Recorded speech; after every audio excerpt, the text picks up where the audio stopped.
Welcome back. In this video, we'll be learning about dimensionality reduction.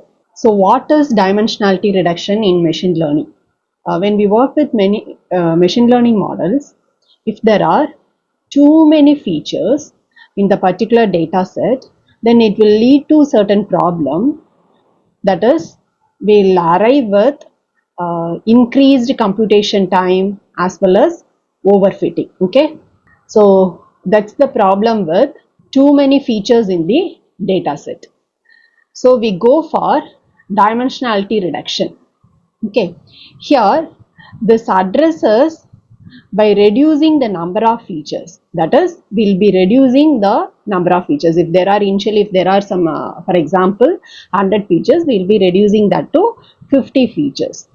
And what happens if we do this dimensionality reduction? Even though we do this dimensionality reduction, it maintains the most important information in the data set. So it actually maintains the most important information in the data set.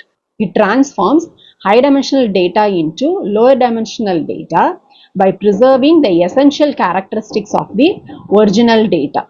Now we'll see the definition of dimensionality reduction. So the dimensionality reduction is the process of reducing the number of input variables. That is, it's the process of reducing the number of features in the data set while preserving as much important information as possible. So this is said to be dimensionality reduction. Okay. Now we'll see an example. Here the data is in a three-dimensional space, and there are four classes: green, red, blue, and some light green. So these are all four classes. Four classes data are dispersed in three-dimensional data space, and this can be converted to a 2D space or a 1D space using dimensionality reduction. So this is a 2D space and this is a 1D space. Now we'll see an example for dimensionality reduction. Consider you are building a model to predict a student's final exam score. In this, you will be starting with certain features. Consider the data set is having certain features like number of study hours, attendance percentage, assignment grades, as well as few other features also. How many pages the student read, how many pens the student is using, what time they study, as well as how often they drink coffee.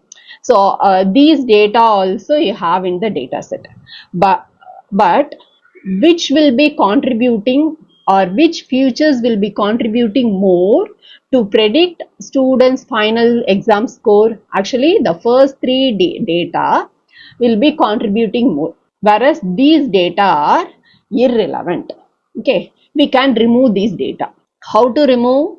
Using the dimensionality reduction. These are all well known for us, so that we can remove by ourselves. But whereas when we go for 100 features, 1000 features and all, we won't be able to remove. These particular features are not contributing for building up a model. So we cannot do that manually. So we go for dimensionality reduction algorithms. Okay. Now we'll learn about the working principle. Consider a data set where each data point lies in a three-dimensional data space X, Y, and Z, as in this example. So this is before doing any dimensionality reduction here. Now we apply dimensionality reduction. When we apply dimensionality reduction, the 3D space will be moved to, here in this case, we are moving that to a two-dimensional space. So in two-dimensional space, you can see either X and Y, or Y and Z, or X and Z. Okay, we can see these different contents. So in this case, what we are extracting is X and Y. So with X and Y is a two-dimensional data space. So you can see here, in this case, we are extracting X and Y. Similarly, the another one what we are extracting is the Z dimensional space as well as Y dimensional space. It's between Z and Y. So the visualization is also easier here. When we reduce the number of features, the visualization is also easier, as well as it will improve the computational speed. Next, we learn about the various dimensionality reduction techniques which we usually use. It is categorized into two categories: feature selection and feature extraction. So in feature selection, we have filter method, wrapper method, embedded method. We will see one by one in detail. So first, what is feature selection? Feature selection actually involves identifying and keeping the most important features. As we have seen in the previous example, we'll preserve only the important features without changing their original form. This process actually helps to eliminate irrelevant or redundant features, leading to more efficient and effective model. So the first method we have is the filter method. This filter method rank features according to how strongly they relate to the target variable. The next one we have is the wrapper method. This wrapper method evaluates different feature subsets based on the model's performance. And next we have is the embedded method. This embedded method will perform the feature selection as part of the model's training process itself. Then we learn what is feature extraction. So this feature extraction focuses on creating new features by transforming or combining the original ones. Unlike feature selection, in feature selection we will be selecting from 100 features, we will be selecting only 50 or 75 features. And here in feature extraction, it creates actually new features by transforming or combining the original features.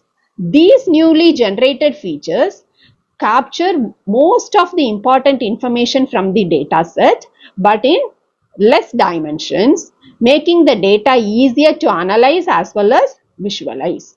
The first one we have is the principal component analysis. This principal component analysis will transform correlated variables into a smaller set of uncorrelated components, that is the principal component. This reduces the dimensionality by preserving most of the data's variance for efficient analysis. The next one is the missing value ratio. What is missing value ratio? It removes features that have missing data beyond a specific threshold, improving the overall quality and reliability of the data set. The next one is backward feature selection. In this backward feature selection, it begins with all available features and progressively removes the least significant ones until only the most useful features remain. The next one is forward feature selection. Forward feature selection starts with a single feature and gradually adds other that improve the model performance. The next one we have is factor analysis. In factor analysis, the groups correlated variables together and retains the most representative ones for deeper analysis. The last one we have is the independent component analysis. In ICA, it finds statistically independent component within the data like blind source separation. Thank you.